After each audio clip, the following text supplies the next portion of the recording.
Oh yeah, the system is working for him. Yeah, they're using And it's working against me. And if you're a tenant, you can get away with it, like not paying rent for a year now. Kevin Costain knows from experience what Yvonne's going through. He wrote a book about the pitfalls of renting out your home. A family member of Costain's tenant set fire to his house, which had to be rebuilt.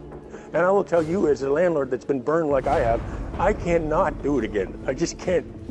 When I think about some of the more horrific rental stories that I've heard some people's situation upwards of two years of no rental payment, and that person is still living in their house. And I think a part of that challenge is, or part of the reason is because I can speak for Canada, more specifically Ontario, is most of the laws are in the favor of tenants. because, like, I mean, I can see several loopholes. Just like as you said, I don't have to pay the 20%. I can get it in the 5, and then some wiggle. So maybe he doesn't want to. That's just the creative ways. Hello, everyone. Welcome to this episode of the show. On this episode of the show, I'm going to be following the last episode with Tunde. He's going to be in here in a minute. We talked about the popular video of a Nigerian saying you should buy an investment property in the US. Listen, you don't buy a house in America to pay it off. You buy a house in America for financial sustainability. North America or Canada before you invest in Nigeria.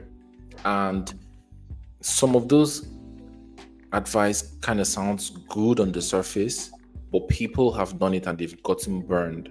And we're going to be showing you a particular woman that her family actually did do that. They followed that advice. They got a property, they put on the rent, and it almost totally wrecked them. And we're just going to be also, balancing it and telling you the good and also the not so good part of it. So I'll be joined here by my very, very, how would I call him now? Good friend, man. I thought we're friends. I'm not sure why there's a confusion there, but at least now I know where I stand. Right? Investor, maestro, is an industry aficionado, and anything about investment in diaspora, like having that balance. I always he's the go-to, and you guys seem to also love him on this channel. Giving our video lots of love. Thank you so very much. So welcome to the today, Tunde, and how's your day been? Not bad, man. Not bad. Welcome today, Tunde. Try to say that 5 times. Welcome today. It's a tongue twister. Welcome today. It's a tongue twister. I know, right? But we have a very interesting one today, and I can't wait to jump into it. And you, as an investor there, and to see the issue of people that did everything right. They did their due diligence. They did every single thing right, but sometimes life happens. Yeah, for sure. I think it's an interesting video, and there's a lot of lessons learned for sure. And I love when we're able to kind of just dive into this different kind of topics and give different perspectives on just how things are over here. In honestly diaspora, Canada, US, even in the UK as well for the most part. And I always love this kind of conversation. So I'm definitely ready to dive in if you are. Yep, I'm ready as well. Let's go there. All right. Challenging, and it's depressing. It's hard. Yvonne Folks and her husband rented out their only home and now regret it. To this man, Herman Fuyape Decono, seen here. But a year later, Yvonne and her family wanted to move back in and told him.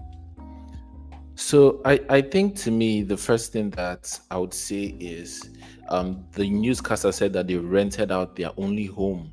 So obviously we don't have much background details, but I can only suspect that maybe they went out on a vacation, they were out of town for a while, and the home where they live they tried to they listened to probably some guys on the internet that said, why are you just going to be paying rent when you're not going to be around? Pay your mortgage, rent it out, get that income. But this person started to default on the rent. So I think that's the first thing which I would just say before we actually go into it. Have a place that you live, a place that you call home. Don't get too greedy. And even if you want to rent out the place that you call home, probably you have the basement that you rent out, but have the place that you don't touch. This is where I stay till I'm willing and ready to move out of here. This is my house. It's a no-go area. Yeah, you definitely can. You can't just rent out your primary place of living and hope that whenever you're ready to come back, it's just gonna be there for you. It's just gonna be there for you to move in like it's an open vacancy, like an open vacancy spot, right? Like if you're gonna do that kind of thing, then my friend, good luck to you, man. Definitely, I agree with you. There is, I would advise against that, right? If you have a place that you're living, that's your place of living.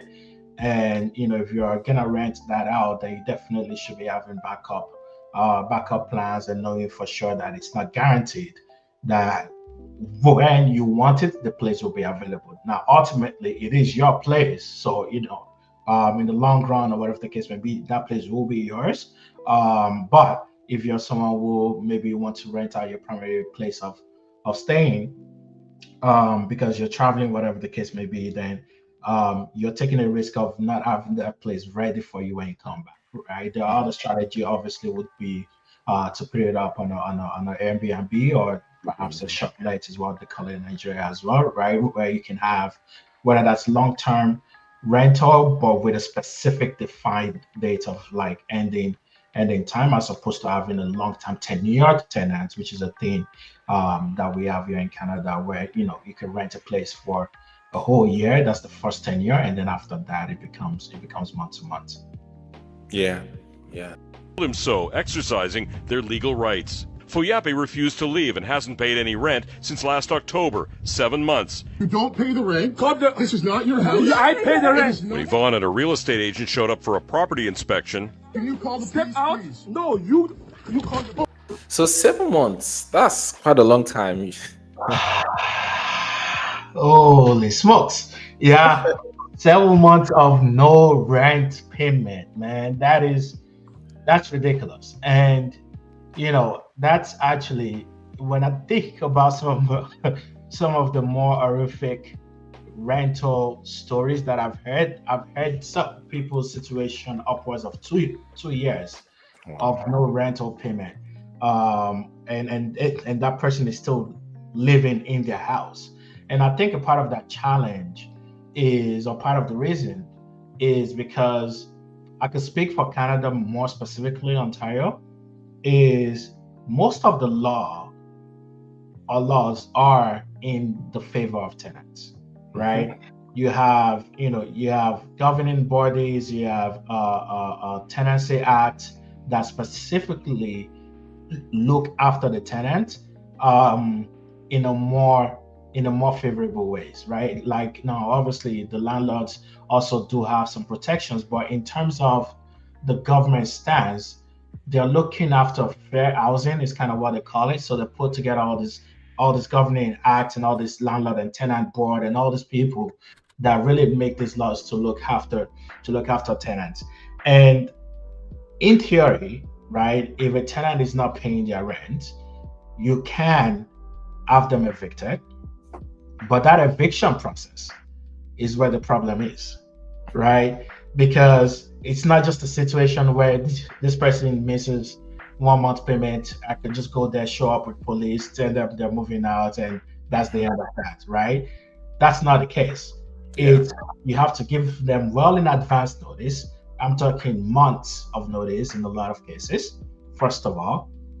And after that month has lapsed, if they still choose to continue on not paying that rent, then you have to go to the landlord and tenant board, right? Where you are in most cases reporting the situation to that board, telling them what's going on and XYZ. That process again is another tedious, long process. Run out process, right? Long process. And then even when they then get to your case, they have to hear both sides.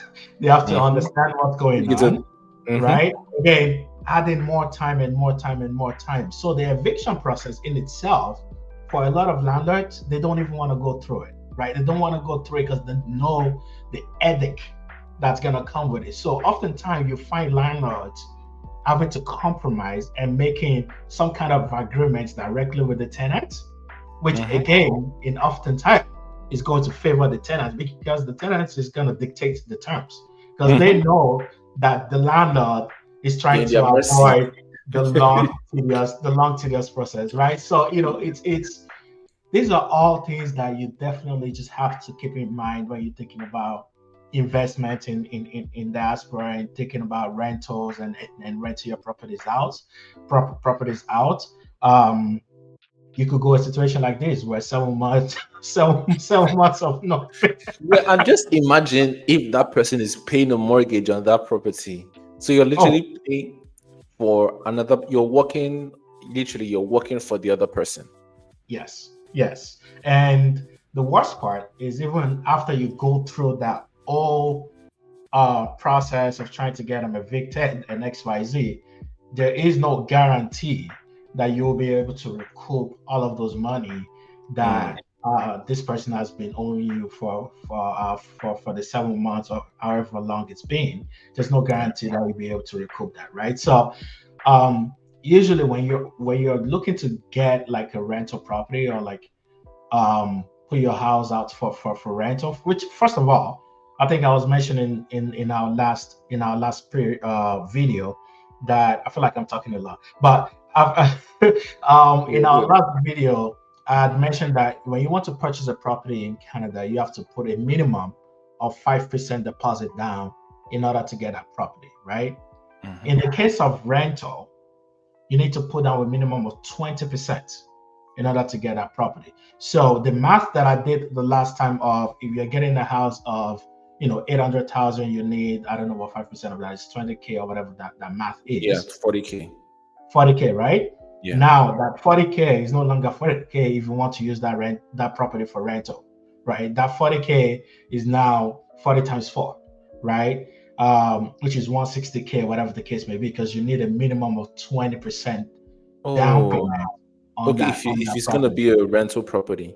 Yes. So the law is different for rental property versus residential property. So if you want to live in residential property, then you can do a minimum of 5% down payment. If you know you are going to be using that property for investment, then you need to do a minimum of 20% down payment, right? So if you're getting a house of 800K, 5% down payment if you're using it for residential, 40K. But if you're going to use it for residential property, then that's 160K that you're going to have to put down for down payment, if my math is correct, right? Yeah. So again, you're doing 160K on a property that could go in this kind of situation where 160K can get you a property in Nigeria that you don't have to worry about paying back every month, right? And you can actually rent it out, and this person is pretty much just giving you money every month. Plus the capital appreciation that's gonna come. From I think there was even a case. Maybe if I actually find out, I'm gonna put it on the bureau. This Fayoshe's son. 3 years. Oh yes, wicked you. Now they stress my life. Now I will remove everything. Everything we will remove. Next time when you now make you now think I go come out your roof. They owe me rent. They owe 4 years. You no pay your rent. You carry me go court. For 4 years. I'm the only landlord in this Abuja that gave all the tenants rent-free period, COVID time. Now they don't want to move. 4 years, 10 rents. No, today not today. Call today. Love you now. Hey, you need to see me. It did happen, and we were discussing it like before this video about like during COVID, like lots of people. And I mean, it's also good for us to also put ourselves in the other person's shoes. Like obviously this guy that's here, as we'll find out, is an obnoxious guy. But some people are just kind of like in a really, really bad situation that they did not plan. As a lot of people were during COVID, they lost their jobs, and the government, and like you said, and lots of landlords, the fire son, he said he actually let everybody not pay, all of his tenants not pay during that time. And afterward, he was in Abuja. A particular family were not paying rent, and they took him to court. And this case was still in court. I feel like I've shared it, but this guy felt like, so for my own house, you did take me go court. He literally got boys, and they removed the roof from that particular property. He said, okay, you could stay, but you're not going to have any roof. But you can't do that in the diaspora. You cannot try that. You can't force yourself and try to use police or use whatever to evict people. You still have to follow the law. And then you said something about like even Canada, even in the US, there's in the UK rather, there's the renters bill that also protects the tenant. You have to go through the the entire process, and eventually you may have to still go to court, and then you're spending fees there even to try to just get this person out. And then it's also another ball game of trying to get the person to pay. So these are things that people should know before they go into investment. Yeah, I agree. Okay, let's jump back into the video. Oh my God! Fuyapi got physical. Call the police! And if you're a tenant, you can get away with it, like not paying rent for a year now. Kevin Costain knows from experience what Yvonne's going through. He wrote a book about the pitfalls of renting out your home. A family member of Costain's tenant set fire to his house, which had to be rebuilt. And I will tell you, as a landlord that's been burned like I have, I cannot do it again. I just can't. I can't possibly go there. Fuyapi drives this new pickup and owns. Okay. Hold on, Uche, before you even go, there was something that the tenant said that I just didn't want to interrupt. I didn't want to interrupt the video. The tenant literally said, call the police. Yeah. I don't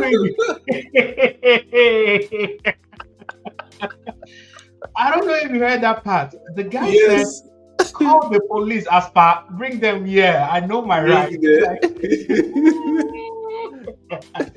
Sorry, I just had to laugh. Yeah, that's, and I mean, we'll see later that the police actually does come, and their hands are tied. But what I even want to say is that there's risk. People should not speak on certainty in saying, I had somebody comment in the video, our last video that we did recently, don't invest in, only buy something you're going to live in. When you make statements like that, you there's risk everywhere. If there was no risk, it will not be an investment. And obviously, we're still going to talk about, even in the diaspora, how can you, because today's going to tell us how to protect yourself, because there are ways to protect yourself. Obviously, it's still not going to be 100%, but there are ways to protect yourself to see that this doesn't happen. But there's risk everywhere. There's political risk in Nigeria. There's inflation risk. There's devaluation risk. There's this risk in the US. There's the risk of the market crashing. There's a lot of risk. In fact, I was talking to somebody yesterday, my teacher from school, and he was telling me about how he has this property that he sold for a 7K profit, but the company that he sold to had to sell it because they only use new build, sell it lower than what he initially got 5 years ago. He got it 128K. They had to sell it for 117K because they didn't want to hold it like for a very long time. So the people that are saying, oh, invest here, don't invest there, you cannot for certainty say that there's literally zero risk involved. Everybody needs to be able to assess their risk and see how they could mitigate it. So yeah, that's something I just wanted to bring out there, because this guy is now saying he has been burned before and he's never doing it again. So this guy, if he's going to comment, he say don't ever invest in Canada, don't ever invest in the UK. So I feel like we should be more open to other people's views and like where people are coming from, and not use our own ideas and ideologies to just make blanket statements. Yeah, can't be making definite statements, man, when it comes to investments, right? Everyone has to consider their own situation and do their own parts, obviously, to protect themselves. But there's no guarantees when it comes to any of this, right? It's obviously overall and holistically speaking, holistically and historically, right? Like real estate has been the safest form of investment when you're comparing it to crypto and stock and things, bonds and things to that extent, because people will always need a place to live. Yeah. That's just the fundamental of it all. But even within that, we still can't make any guarantees or any definite statements as far as the investment is concerned, because to your point, then it's not an investment, right? So we all are investors, and we know that that's going to come with risk, and it's just how much can we tolerate, and what works best for your own specific situation. Definitely. Okay, let's go back to it. All right, call the police. It's a trucking business. We wanted to find out why Fuyapi refuses to pay or move away. You cannot record me. Fuyapi's partner gets upset when we show up to ask questions. Global news, it's television. I don't care. Herman Fuyapi won't come out. Herman, it's Sean O'Shea with Global News. The police are called. You should come and ask first. Yvonne watches from the sidewalk. Fuyapi eventually agrees to talk. Have you paid any rent since last October? No. Very quickly, you know what's crazy is the police can literally come to his front door, knock on his front door, and if he refuses to come out, they cannot go inside the house. They can't force themselves. No, they can't, right? And that's why they said that eventually he chooses to talk. I mean, like, pay attention to the keywords that's coming out of this. Yeah. He is now choosing to entertain and talk to the police. Yeah. I did a video kind of many months ago about how people should consider investing in Nigeria over the UK, and I talked about the regulations. And somebody said, "Oh, are you now saying you are going to do things anyhow?" But if you want a lawful society like the West, there are just some, would I say, privileges or whatever that Nigerians think they have or they're experiencing now, that you won't have that privilege when you can't see somebody that you don't agree with and attack that. You can't try a lot of things that we feel like is our right to do. This is your house and the tenant is behaving this way. And I saw somebody that told me that I want to invest in Nigeria because for Nigeria you can cut corners. you can cut corners. And obviously we are also seeing it in the wave of this recent demolitions. People are, you can only build 5 floors. They go and bribe somebody. They go to 8 floors, 10 floors. The guy that did that, they gave him 15. He went to 21 floors. But it's a different ball game. So if that's the kind of like mentality that you're used to, you just need to reorient yourself and realize that it's a different ball game here. Absolutely. Right, let's get back to the video. Because she's the one who told me she doesn't want me to pay. He's just a liar. That's what he is. But why did you refuse to leave? But I'm not to leave because why I have to leave? You cannot come and tell me because I told her I can live in summer. He says he's building a house in Hamilton, but it's not ready yet. Hey, Herman, it sounds like you know the system. Of course. Why I don't know? It's normal. I have to know. Know the system. Know the law. I feel like the guy looking was dropping bars. Of course, I know this. Any system that you're in, it's always good to know the law so that you take full advantage. I mean, that's why people don't pay. There's tax evasion and there's tax. What's the other name? There's the ethical name for it, because you can. Life is so funny. The things you can get away with by just knowing the law.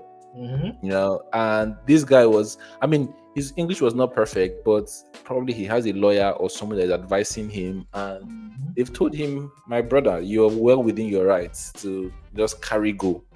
Yeah, the guy said he's building a house in Amity, which, by the way, is another city here in Canada. Canada. And my guy, they use tenant money here, saving it. It is saver. But then again, like, there's no even way we can verify that. You know, it's still his word, because at the point in time he said she told him that he could stay there, and she's saying he's a liar. At this point, is his word against her word. Yeah, like, what can you really do? Yeah. Okay, let's go back to the video. Oh yeah, the system is working for him. Yeah, they're using it. And it's working against me. Peel police are powerless to help the couple. No, you're a liar. You're a liar. You are a liar. You are a liar. You're shame. He owes more than $22,000 in back rent. Do you have any intention of paying her the money that you owe her? We're gonna go to the court. Do you have any intention of paying her? We're gonna go to the court, and the judge gonna decide. A landlord and tenant board hearing is scheduled. What did they call it in Canada? In US is the Fifth Amendment rights. What did they call it? Don't say more than is necessary. Lawyer, once you're caught in a crime, don't say more than is necessary. The court will decide. Yeah. My lawyer will. Yeah. And I feel like that was also like smart of him. You know, are you going to pay? Let the court decide, you know, so that he doesn't also even say anything that will incriminate him later. Right. But the confidence, man, I think that's what's standing out to me. Is the confidence of, let's go to court. Let's just decide. This man is owing over $20,000. Yeah. Has a down payment for a house. Oh, for sure. Yeah. Absolutely. Right. I was just giving you the math. Right? Yeah. Like 5% down payment. Yeah. Like, you're damn close to that. You can get a nice condo, 1 bedroom, everything for $400K and $20K, $20K down payment. Yeah, no, it's absolutely ridiculous. And like, just the audacity, man. Like, the audacity is confidence, and even the police that showed up self. The guy is literally shoving him back inside the house. Like, bro, I think let's go back. Like, the police put him back, say, go back inside your house. Go back inside your house. Like, it's and you're right. You can see them already kind of combating. He say, she say, each say, she say. And I hope that that's not the kind of agreement that they have, is a handshake level of agreement, because if it's he say, she say, and they go to court, you can almost guarantee he's gonna win, right? Like, the way the law is set up again for the tenants, and how favorable it is, you can almost guarantee if it's a he said situation. I think somebody even talked about the fact that, like, I mean, obviously we don't know, like, was he even ethnic? We're gonna get to that. Like, oh, this person is from my ethnic group or whatever. You know, what was actually the background check that was done before I gave this house to this person, like, and also seeing that it was also a temporary stuff, and it was their primary residence.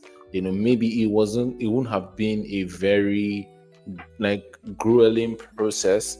And, you know, to ask you now, you did say that if you were getting an investment property, you would pay more initial deposit by the law than if it was a residential stuff that owner occupied you're going to stay in. So what does the law say about converting where, like, a residential property that I'm staying in, converting it to an investment property? What does the law say on that?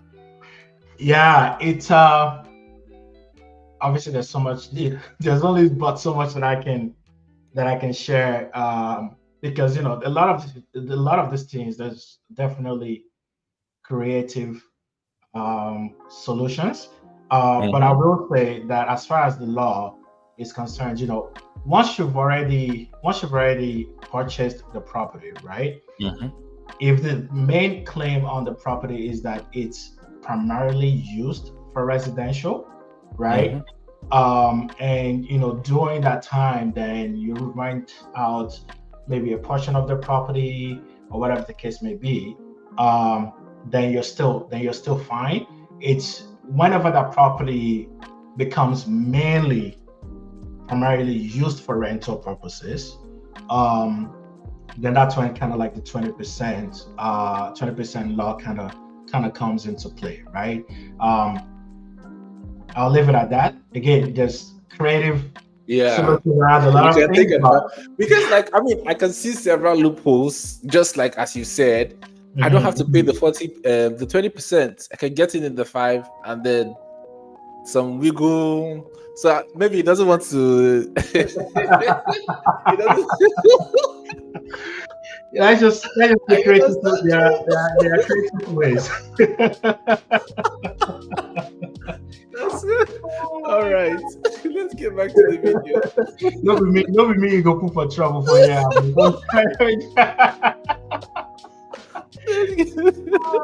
For early next month. In the meantime, there's nothing they can do to get their home back or the money they're owed. We need them out. We need the house. And we need them to pay the rent because they need to pay. They'll have to wait a few more weeks for that hearing, and even if Yvonne and her husband prevail and the tenant is ordered out, it could take several more weeks before the sheriff would be called in to carry out an eviction, all because of the backlog. And as for back rent, it's unlikely the couple will be able to get any or all of that money back. Alan. So frustrating for them. That was another funny moment, man, because even as the reporter was saying it, it's like it could take another couple weeks for the hearing, and then even after the hearing, they may not this is the reality, Uche. I'm telling you, this is the reality. Like one, this backlog when it comes to court cases being heard, right? Meaning by the time you put in a request to see a judge or whatever the case may be, like the guy said, it's gonna take a couple of weeks, and by a couple of weeks that could mean 6 months, 7 months, whatever the case may be. And again, before you even get to the point where you're going through the judge, they're gonna ask you if you've already went through the tenant and landlord association already, right? So again, another process, right? So there's just compounded issues, right? When it comes to trying to and she's trying to do two things. She's first of all trying to get him out, which she can't do. She's also trying to get her money, which he even said is like that's why he ended. He said it's less than likely that she would even get that money or even a portion of it, which is kind of sad. And when we talk about this, is what people need to know the reality of investing in the diaspora. It's not any helpless. But as far as protecting oneself for prospective investors, that the Nigerians in diaspora, like other people that are maybe watching, and they want to avoid something like this. What are the what steps should one take really to avoid having such grueling experience? There's a couple of things that you can do to try to mitigate this kind of issue from happening, right? First is understand the community that you're investing in, right? So what I mean is, what kind of neighborhood is it? What are the kind of people that's living there, right? So do a thorough research on the community, do a thorough research on the neighborhood, and understand the profile, right, of everyone that's living there, so that you can there are assumptions that you can make based on the profile of people that's living in those communities, right? Are there resources or people can go online to do that? Because in the UK, I know we have CoStar. So CoStar, you can actually find out average income of people that live here, the demographics of the people that live here, the number of male, working class, employed, what have you. You have that in Canada as well. Yeah, Canada and the US, right? I think the first stop, if you're a US investor, you probably want to look at bigger pockets. They have a lot of resources on just neighborhood profile, tenant management, property management, and things to that extent. If you're in Canada, there's YE, there's Zoocasa. There's a bunch of platforms that you can really use to get that level of information on your neighborhood and the kind of profile of people that's living there. And to me, that's the first thing that you want to do, Yeah. right? And then once you understand the profile of people that's living there or the profile of the community, then you also want to understand the profile of the person that's applying to be a tenant, right? What's their work history? What's their credit history? And one thing about the associations that I mentioned, right, like the landlord and tenant associations and things like that, is if there's ever any dispute that's went through this kind of associations, there's always a record of it, right? So you can pull in the record of that person's profile to see if there's ever been any landlord disputes that was reported against them, if there's any law cases that was reported against them. And not for nothing, there are literally companies that have made businesses out of running a tenant profile for you, right? So they will take the burden of doing due diligence. Some of them would even go as far as giving you guarantees that if the tenant default, they'll look after you for X period of time, right? So that's another thing that you can do is just really due diligence on the profile of the person that's applying for the place. The other thing you can do obviously is insurance, right? So you can insure yourself as a landlord. You can look at different insurance solutions that can look after default payment or lack of payment from your tenant and things like that. There are companies that can look after that for you. And last but definitely not least is making sure that you have actual agreements in place and not just word of mouth and handshake of this is someone that's from the same background as me, so I trust them kind of agreement. Make sure that there's pen to paper enforced by the law and the lawyer that's going to look after that agreement for you, right? So I think these are some of the things that you can do to definitely try to mitigate this kind of situation from happening. Yeah, definitely. Thank you so much. And I think we kind of have a balanced view. We are getting there. We always talk about things that happen in Nigeria, demolitions, just one taking your property. The lady that we first of all talked about, how they changed her unit and what have you. But we also need to be aware of all of the risks that are involved. Lots of Nigerians and lots of foreigners in the diaspora, they are looking to own homes, and it's not cheap.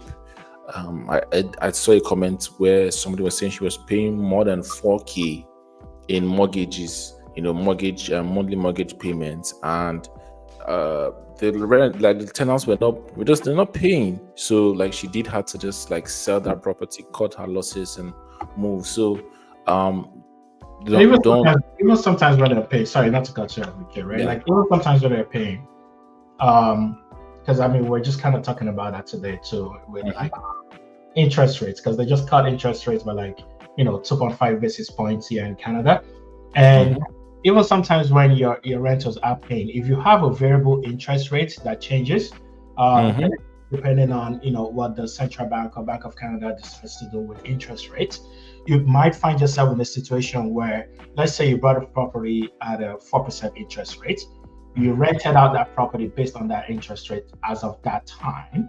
So your renter has locked in this price, and let's say a couple of months after that, interest rate goes up, whatever the case may be, you might actually find yourself in a situation where you're coming out of pocket to make up for the difference between what your tenant is paying versus what the new interest rate is, right? So again, these are things that you also have to consider when you're purchasing property. So people think about these things and then they're able to make their decision. Do I invest in US? Do I invest in Canada? Do I invest in the UK? Or do I invest back home where at least I have my property, not making any payments, and I know that there's capital appreciation, and it's also somewhere that probably I'm seeing lots of people doing homes where they want to live, and when they're not around, they could put it on Airbnb, you could put it on Shortlet, and what if you have a property manager there. So there are a wide range of things to consider, and then as we get more and more of these perspectives, we'll definitely be bringing them to you. Thank you so much, Tunde. Once again, today was a very, very good one. Thank you for your insights, letting us know for those that would soon be thinking of investing abroad as well. Let me just say too that we are not saying don't invest. We are just giving you I hope that's not what you're taking from this. We are just giving you like the wide range of new things to consider, and like he has given us like insurance, taking like the profile, every single thing you need to do so that you don't find yourself in such a sad, helpless position where you are literally locked out of your own house. And if she has not finished making payments for that house, she's just literally paying for somebody else. And hopefully we don't get to that position. So thank you so very much for watching. Kindly like, kindly share, kindly subscribe. Your own home, believe owning a home on the property should not make you lose sleep. So we're committed to giving you the very best property recommendations and inside the real estate is. Till we see you again. You can actually tell us what you want us to talk about in the comment section, and I'll be reading, he'll be reading, and we'll see you at the very next video. Bye-bye. Yes.